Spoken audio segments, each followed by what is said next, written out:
जी महाराज जी, जब किसी मनुष्य की कोई सकारात्मक और प्रबल इच्छा होती है जिसमें किसी का अहित शामिल नहीं होता, तो ये कह रहे हैं कि पूरी कायनात उसे पूरा करने में लग जाती है। ये सत्य है या असत्य? यदि सत्य है तो इसका क्या चीज? ये कह रहे हैं कि जब किसी की कोई सकारात्मक और प्रबल इच्छा हुई जिसमें दूसरे का अहित नहीं है, तो नहीं, दूसरे की अहित नहीं, लेकिन धर्मयुक्त है कि वासनायुक्त है, ये तो देखना पड़ेगा ना। और दूसरी बात है, तुम में उतना तप है, उस कामना के कायनात क्यों लग जाएगी? को न काहू के सुख दुख कर दाता, निजकृत कर्म भोग सुल भ्राता। यहाँ जो आप करोगे अवश्य में भोक्तव्यम कृतम कर्म शुभाशुभम, आपको भोगना पड़ेगा। और आप कामना कर रहे हैं तो वो धर्मयुक्त है या धर्म विरुद्ध है? धर्मयुक्त है तो आपके अंदर उतना तप है कि नहीं उस कामना की पूर्ति के लिए, ये भी बात देखनी। धर्मयुक्त है, आप चाह कर रहे हो लेकिन आपके अंदर तप नहीं है तो आपको नहीं प्राप्त होगा। नहीं महाराज जी, पूर्णतः धर्मयुक्त है तो उसके लिए आपके अंदर तप होना चाहिए, आपके अंदर तप होना चाहिए। जब तप होगा तो उसका परिणाम आपको मिलेगा। सहयोग कोई नहीं करता इस सृष्टि में। सृष्टि एक दुकान है, यहां से लेकर देवता तक जितने भी देवी देवता हैं, आपको उतना अनुष्ठान करना पड़ेगा जितनी आपकी कामना की पूर्ति का है स्वरूप। अगर नहीं तो फिर नहीं पूर्ति होगी। अगर पूर्ति हो जाती तो आपका पुण्य जमा है, उस पुण्य से हुई है, नहीं वर्तमान के अनुष्ठान से ही उसकी पूर्ति होगी। जैसे लोग कहते हैं मैंने भगवान से मांगा, भगवान ने दिया नहीं, क्यों दे दे? क्यों दे दे? आपने भगवान को क्या माना है? आपने अपनापन भगवान से क्या किया है? अगर भगवान का पूरा सृष्टि है तो तुमने अनुष्ठान किया उतना जितना मांगा, अनुष्ठान किया होता तो पूरा हुआ होता। अनुष्ठान करो, उससे पूर्ति होगी सकामता की।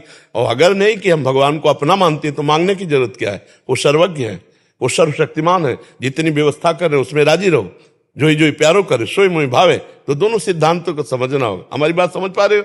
क्योंकि जहां प्रश्न कर रहे हो सीधे अध्यात्म का उत्तर है। महाराज जी उतना तप करना पड़ेगा। हाँ, साधन ऐसे मिल जाए तो फिर सब भगवान के हैं। भगवान सबके बैरी हैं क्या? इनको दे देंगे और दूसरे को नहीं देंगे? पूरी कायनात इनके सहयोग में हो जाएगी, दूसरे के मतलब प्रकृति से है, प्रकृति सहयोग जी। प्रकृति सहयोग थोड़ी करती है। प्रकृति किसे कहते हैं समझो? आकाश, वायु, अग्नि, जल, पृथ्वी। तभी सहयोग होगा जब तप होगा, इसके अलावा नहीं।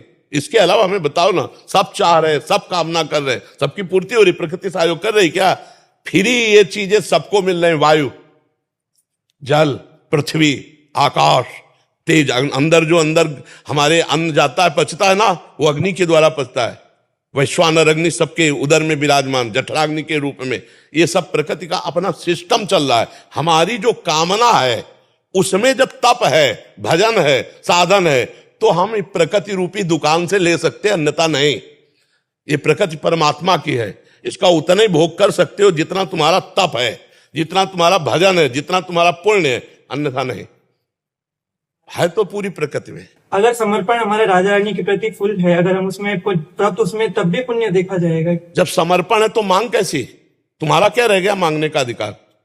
तन समर्पित, मन समर्पित, प्राण समर्पित, अपना सर्वस्व समर्पित, तो जो जो राखत हो त्यो त्यो रहिए तो हरी मांग कैसी? बदले में कुछ नहीं मांगना, राइट, समर्पित हो। समझ रहे? जैसे हमारे सब कुछ राधा रानी है, तो उनसे अपने लिए जैसे कि किसी और से अपना क्या रह गया? अपना क्या रह गया? बहुत शब्द अध्यात्म शब्द पे टिकता है। समर्पण किसका? तन वांग मनोभी रमले सोहम तविवासिता। शरीर का, मन का, वाणी का, अपने का। जब अपने का समर्पण, तो मांग किसके लिए? वो खुद जिम्मेदार हैं। योगक्षेमम वहाम में हम, क्या उन पे विश्वास नहीं? तो फिर मांग कैसी?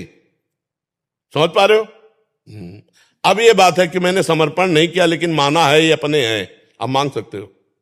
अब उसके लिए साधन क्या है आपका? हमारी बात समझ पा रहे हो? हाँ, बिल्कुल। अध्यात्म अंधेरा नहीं होता, एकदम क्लियर मार्ग होता है। और उसमें किसी के क्यों में तर्क नहीं चलता, सीधा हिसाब किताब है। समझ पा रहे हैं आप?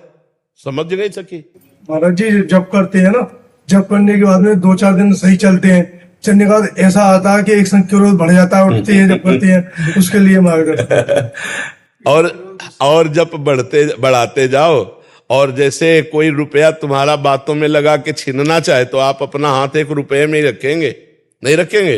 ऐसे ही जब तुम्हारे अंदर बात आ जाएगी कि मेरा भजन नष्ट करने के लिए मुझे क्रोध दिलाया जा रहा है, तो आप क्रोध नहीं करोगे, भजन को पकड़े रहोगे, राम राम कृष्ण कृष्ण। लेके कह देते हैं महाराज जी आप जानो, हम नहीं जानते। तो फिर चिंता मत करो, राधा राधा राधा राधा राधा। ये आपके दर्शनों को बहुत प्रयास होता नहीं हो पाया, फिर मैंने कि महाराज जी अब आप सबको बुलाते हैं, मेरे को क्यों नहीं बुला रहे? तो आपने खटाक से मेरे को, ये तो श्री जी का उन्हीं के कृपा बल से।